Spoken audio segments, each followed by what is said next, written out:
Ladies and gentlemen, please welcome to the stage, Brannon Howse.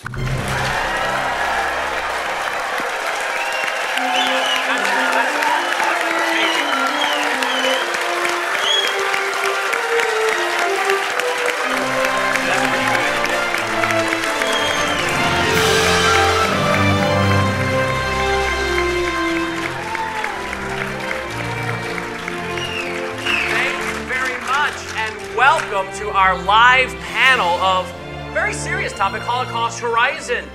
Now you think, well, Sharon, this isn't happening in America, really, right? Well, just go on memory.com, M-E-M-R-I. I'm going to be playing a clip of them for just a second. They track Islamic sermons, mosques in America, because as you know, many of the sermons, Friday sermons are in Arabic, so they track it, they translate it, they put it online. And just listen to some sermons from Islamic imams here in America preaching hatred against the Jewish people, preaching against the Zionists, preaching against the filth of the Jews. And you'll see how crazy this is. And just this past week, a story broke in Memory. Now, this is an article that was put out, I believe, by the Daily Caller. Kids in Philadelphia, Muslim society, we will chop off their heads for Allah. You think, what? So we went online and Memory put out a video. I want you to watch this. It's a very, very quick minute-and-a-half video. This is a school, an Islamic school in Philadelphia, America, church. And this Islamic school is run by MAS, the Muslim America Society. The Muslim America Society is an offshoot of the Muslim Brotherhood. The same Muslim Brotherhood that we've documented and sabotaged the movie, right? That wants to sabotage and destroy our nation. So this was something that they posted online. They're not even afraid of posting this online. Watch what they're teaching these kids in an Islamic school and watch the translation of what they say.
شهداؤنا وهبوا الحياة رخيصة فازوا بجنات من الرضوان فاحت عطور المسك من أجسادهم يتسابقون لجنة الرحمن أو هل تكون القدس عاصمة لهم وتكون مرتع مرجم وجبان سندود بالأجساد عن أرض الهدى ونقدم الأرواح دون تواني وسنضرب الآناق عن أجسادهم ونحرر الأقصى الحزين العاري ونقود جيش الله منجز وعده ونسومهم سوء العذاب القاني. In America, church, in America, in Philadelphia. This is not, you would expect this from seeing it in Gaza, wouldn't you? This is typically what you see coming out of Gaza. But here is in Philadelphia, Pennsylvania, teaching young children to be martyrs to do what? To liberate Israel from the Jewish people, right? They want to liberate. And by the way, the kids, the boys were wearing those keffiyeh scarves. On those keffiyeh scarves is the picture, in Arabic it says, from the river to the sea, Palestine will be free. That means from the Jordan River to the Mediterranean Sea, that land belongs to the Palestinians and Israel must be annihilated. It's the calling card of Hamas, and it's in America. This is not just anti-Semitism, this is training young children to be jihadists. Is this going to be investigated? I doubt it. Will the media cover it? No way. Some right-wing sources. Anti-Semitism is the irrational hatred of the Jewish people characterized by destructive thoughts, words, or actions.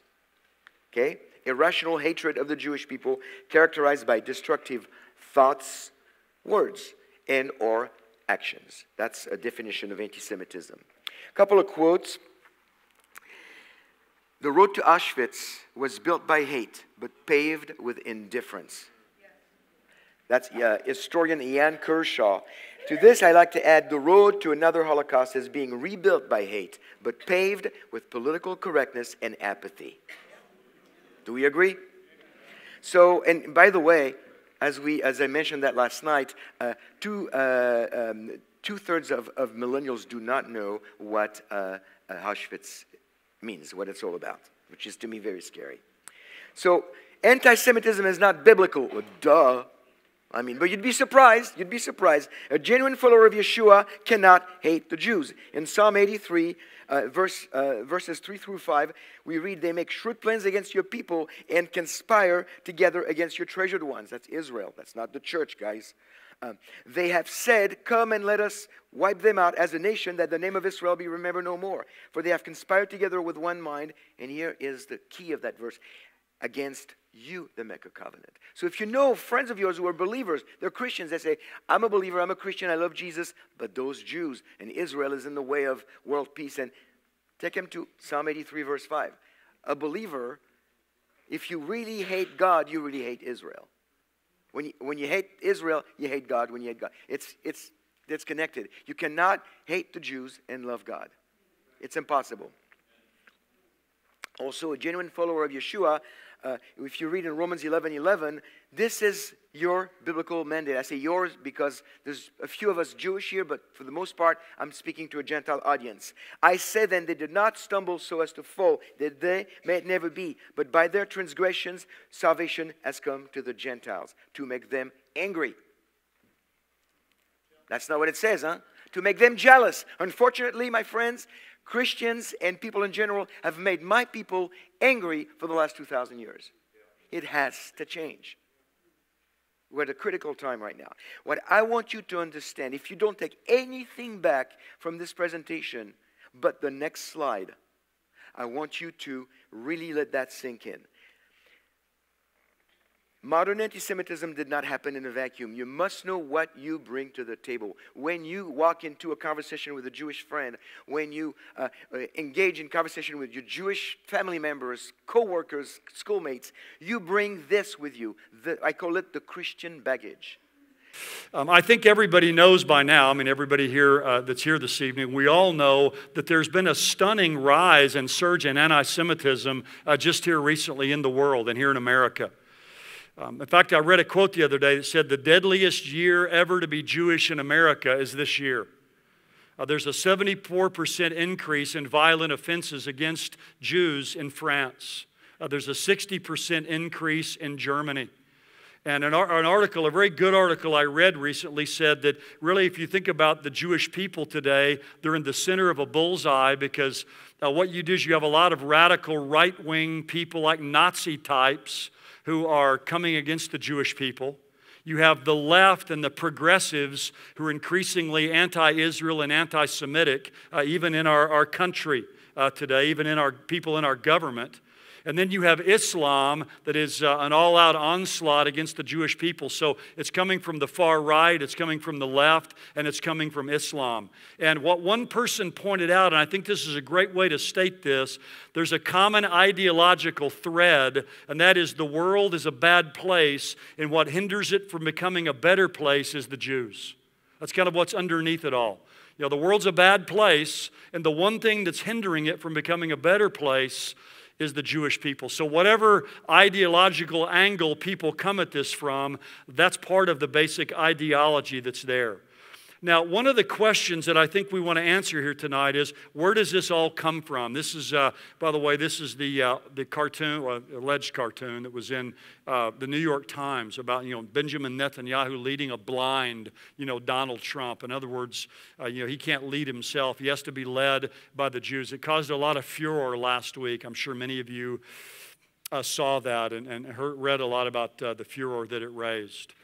But what I want to do this evening is I want to answer the question, where does all this come from? Where does anti-Semitism come from? What's the source of it? And why the Jews? I mean, there's never been an age-long hatred like this of any other group of people. There's not an age-long hatred of the Irish or the Italians or any other group of people. Why the Jewish people? And the Bible tells us, I believe, there's an age-long cosmic conflict between God and Satan, and particularly between Satan and the seed being the Jewish people, and ultimately the one who would come from the Jewish people, the Messiah.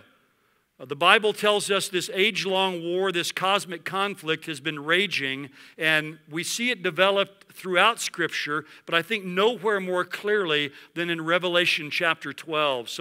And so God now begins his work of intervention in chapter 4, verses 22 and 23. He tells Moses to tell Pharaoh, Israel is my son, my firstborn. I have said unto you, let my son go that he may serve me. You have refused to let him go, therefore I will slay your son, your firstborn.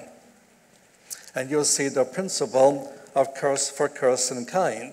And when God sends the 10th plague, what was the plague? The curse against Israel was the death of the sons of Israel, and now God will slay the firstborn son of every Egyptian family. That's curse for curse in kind. But it does not stop there, because the means by which these Jewish sons were killed was by means of drowning.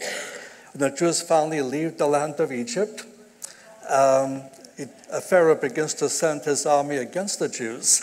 And how does God deal with the Egyptian army? Also by means of drowning. That's curse for curse in kind. And so that the method of trying to destroy the Jews has failed. But let's look at the people involved in Ezekiel 38 and 39 because they are given to us. The ancient names relate to places, and the modern people who inhabit those places we know. For instance, Rosh, it's a word for head, but it is used in antiquity for Russia. Magog, the Russian satellites, Kakistan, Uzbekistan, Turkmenistan, and all the others, including Afghanistan. Meshach, Tubal, as well as Gomer and Bet Togarmah, I see as within the land of Turkey today. And then Persia, we know quite well, is Iran. Cush and Put are probably most likely Sudan and Libya. We think of Ethiopia, but it's really Sudan in that day and time. So this could be the lineup that's mentioned, the places of the actors that will take place when the curtain rises for the final drama. Now, it goes on to say, you will come out of your place out of the remote parts of the north, you and many peoples with you, and all of them riding on horses, a great assembly and a mighty army. You will come up against my people Israel, like a cloud to cover the land. Thus says the Lord God, behold, I am against you, O Gog, prince of Rosh, Meshach, and Tubal, and I shall turn you around, drive you, take you up from the remotest parts of the north, and bring you against the mountains of Israel. So the leader of this army, this alliance, is Rosh. All we have to do is look at Israel, which is right here, and look at north of Israel and see who's there. That is the land of Magog, with all of the satellites. You see Russia at the top. These are the northern powers that existed then and exist today. So the invasion will come to the remotest parts of the north. That would be Russia and these satellite areas. And then you can see where the others are situated, Iran, Libya, and Sudan. So this would be an allied attack. So what we've been moving towards over the last 50 years in this country is what I've summed up as global pantheistic socialism. All you have to do is remember that little thing on your dashboard that has a nervous breakdown when you make the wrong turn, you know, GPS, global pantheistic socialism, okay? And so it's global because these people believe in global governance, as they call it. It used to be called the New World Order. And then everybody caught on to that and they went, oh, those are conspiracy theory. Well, no, you guys thought it up. I'm just pointing out what it is, you know. And then they called it global governance. And now they're calling it the liberal world order. In other words, after what's happened with the Brexit vote, after what happened with the elections in 2008 and 2016, they're calling it the death of the liberal world order. You can read this in Brookings Institute, Council on Foreign Relations, and everything. So they believe in global governance achieved by stages. They believe in pantheism. All the religions can be included as long as the religions don't insist on being exclusive with the other religions. And it's socialistic in its nature as far as economics goes, despite the fact that just one more time, south of our borders, in Venezuela, the country is collapsing and in social turmoil because of socialism. It doesn't work. You have to eat it and digest it and understand that it never, ever works. Stop looking at it. But in academia, they keep telling us socialism would work if we just tweaked it this way and just tweaked it that way. And I always say, well, what's the difference between a regular cup of coffee with cyanide in it and Starbucks coffee with cyanide in it? The only difference is death tastes better. That's the difference, okay? It's the same thing. It doesn't work. But that's what they've been pushing us to, and now we see a backflush coming about that. So what are we dealing with, really, when we look at the acrimony that we have in this country? Why do we have two things in the same bucket? We have two radically different groups of people. You have to understand this. This is different than at any time in our history. Even during the Civil War and the run-up to the Civil War, as acrimonious much of that was over the issue of, it was first of all secession. Remember that? What was the driving issue? Slavery. And you have to remember this too. Whenever you see issues, evil rides in on the back of a white horse. And it comes in masquerading as a solution to a problem it either created or that somebody else created. But we had a common background. We had a common Christian background in the country. We had a common idea of what the Constitution was all about, what the country should be all about. We had just come to loggerheads over this whole thing on slavery. Thank you very much. It's great to be with you all. What a wonderful sight. The room is packed full. Where else could you go to a conference and hear from Messianic Jews, converted Muslims, and born-again Christians all in the same room at the same time? Wow. After the destruction of Jerusalem by the Roman army in 70 AD, and again in about 132 AD, the Jewish people were scattered all over the planet. If you were to pick up a map from the Middle Ages, Israel is not on the map. The Roman emperor changed the name of the nation to what? Palestine. Palestine is the Latin form, Palestina, of Philistines. I wrote my first academic book on Philistine archaeology. The Philistines were the enemies of Israel. It was about the worst name he could ever give the country. He did that deliberately. He originally changed the name of Jerusalem to Aelia Capitolina, naming it after the Capitoline family of the Caesars. If you've been to Rome, you've toured the Capitoline Hill, the same name, the same term. He was trying to wipe out their memory.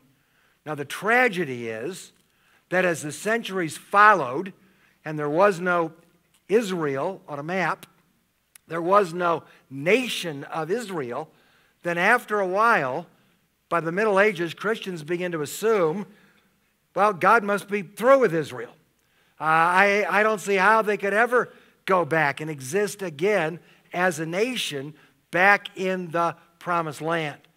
And then theologians began to come up with the idea that maybe the church was the new Israel and would receive the blessings that had been promised to Israel in the Old Testament. Well, all those blessings are very literal and very physical in nature. So then you have to say, well, they're not literal and they're not physical. They're simply spiritual in some way. And you change the whole concept of what the name Israel means, what the nature of the blessing is, and to whom the blessing should then be applied. Now, here's the problem. It's always dangerous to try to understand the future through the eyes of the present. If you were living in the 4th, 5th, 6th, 7th, 8th, 10th century, the eyes of the present back then, it would look like there's never going to be an Israel again. It's not going to happen. But there were always those that held strictly to the biblical concept that no, one day Israel must return to the Promised Land. And that again, there would be a nation called Israel. There was actually a book written in 1946 by a Baptist pastor who argued Israel will never again be a nation. It's not going to happen. Well, it happened 2 years later. The prophet Isaiah foresaw this hundreds of years in advance.